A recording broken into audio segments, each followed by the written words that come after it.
Closed doors, I'm a fool for you.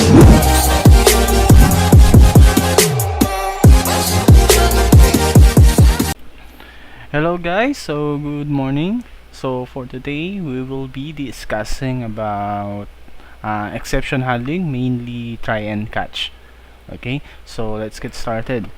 So first thing we want to do is create a new project. So go to file, new project, and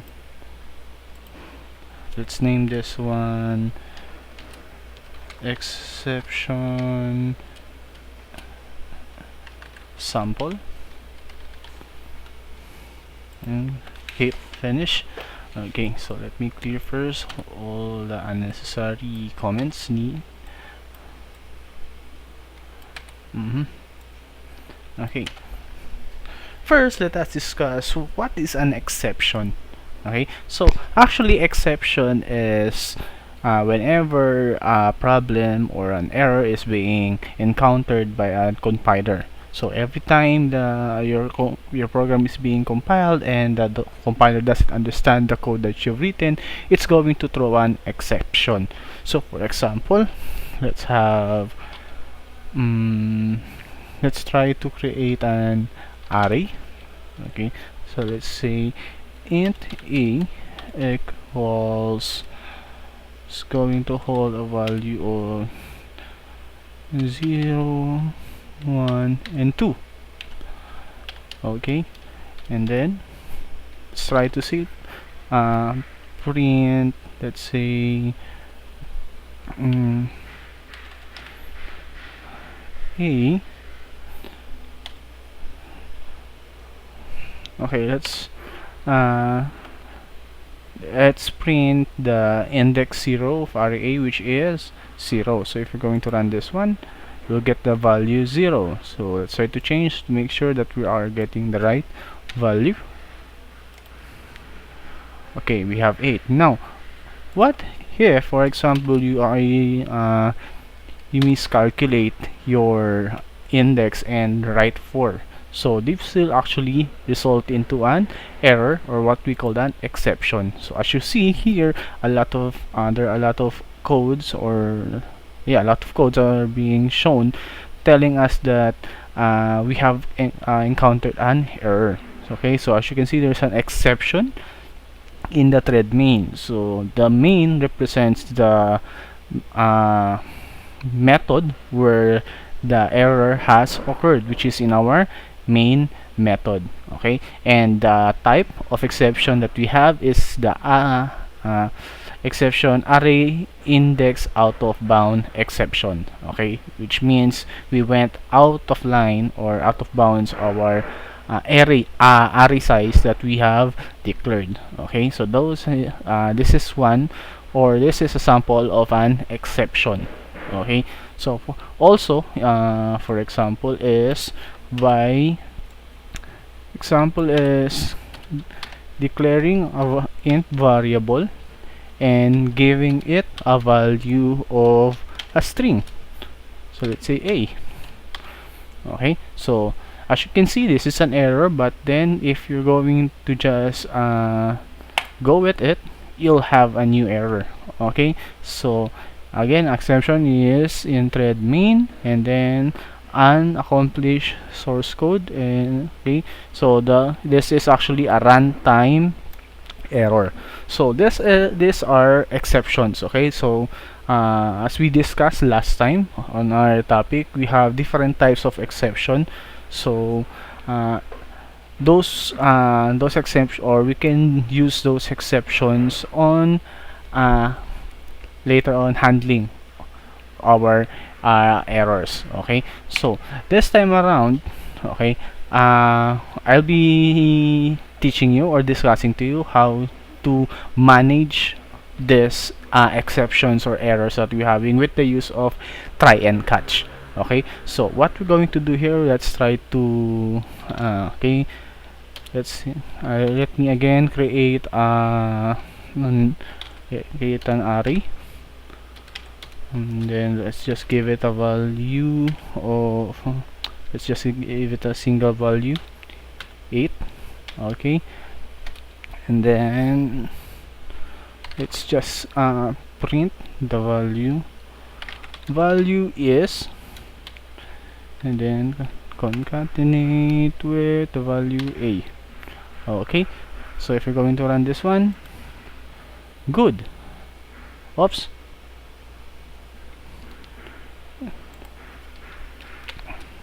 Okay, this should not be plus, or we forgot to include the value for index, which is actually 0. That's why we have this value that we did not understand. Okay, so value is 8. Okay, so now to show you how exception handling works is I'm going to actually try to access the first index or the second index, which is index 1, which will result to us, you can, as we all know, an error. Okay, so here I'm going to use try and catch so I can manage this one. So to do try and catch, we just use the keyword try, then followed, okay, and then catch. And then so what we want to do here is that every time we're going to cap this code and place it inside here. Okay, now every time we're going to run the code, it's going if an error or an exception has occurred inside our try block, it's going to throw an exception, and that exception will be fetched by our catch, and it will now process depending on your state or depending on the statement that you place. Okay, so for example, for catch we have to insert a parameter. Let's use the exception. Okay, this is the type, and then e. Okay, so this means that we, again, take note there, I'm using exception. This means general, any exception in general, any type of exception that would occur here. This would every time there's an error here, it will be fetch or catch by this exception, and it will process it. So for example, let's have you have an error.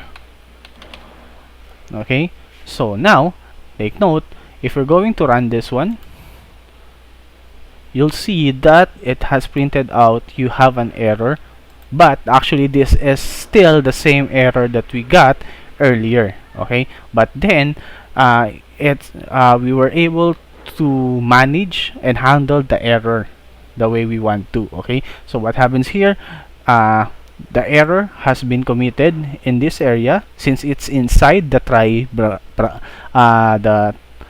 block, it will now be it will throw an exception, and then exception was caught here. Since we said any type of exception, although the specific exception that occurred here is the out of array block exception. Okay, but then since we write the generic exception, it will be any type, it will be captured in this exception.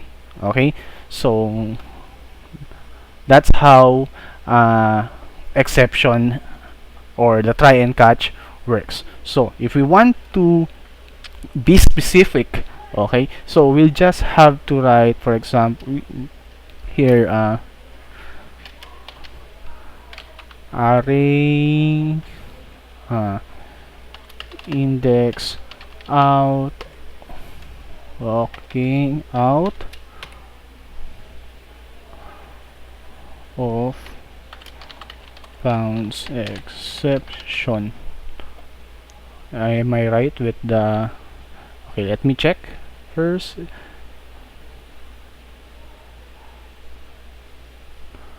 array index, or a lot of r's.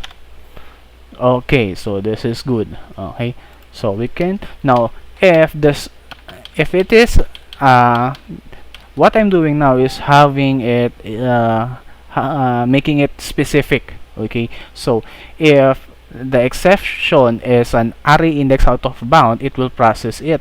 If it's not, then I'm going to place a different condition. Okay, it's just the same like if and else statement. If it's an array index bound exception, it will process the statement given, else it will look for a different condition. Okay, so let's say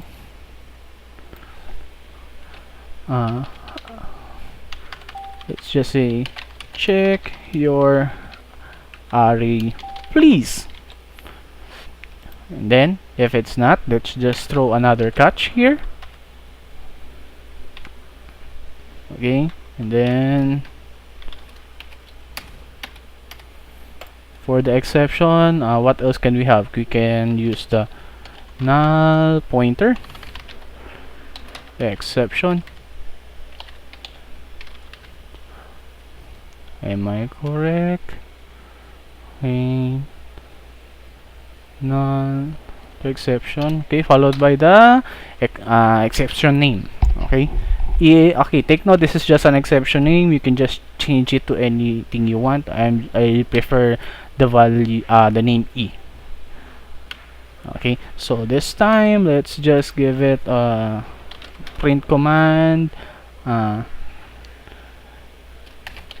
check your pointer. Okay, and then lastly, if still none, we can have it catch. This will be like the having exception E is just like having an else.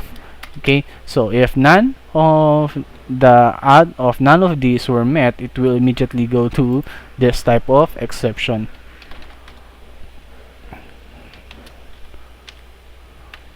Let's just say error has occurred. Okay, so again, if you're going to run this one, we all know where it's going to go. Since this is an array index bound exception, it's going to go to the check your array please. Okay, so let's try having it this way, and then just changing the value to a, and then run. As you can see, since this is a runtime exception, we had a problem with error has occurred, which landed in this area. Okay, so that is how we use try and catch in Java. Okay, so hope you learned something, and I'll see you on our next topic.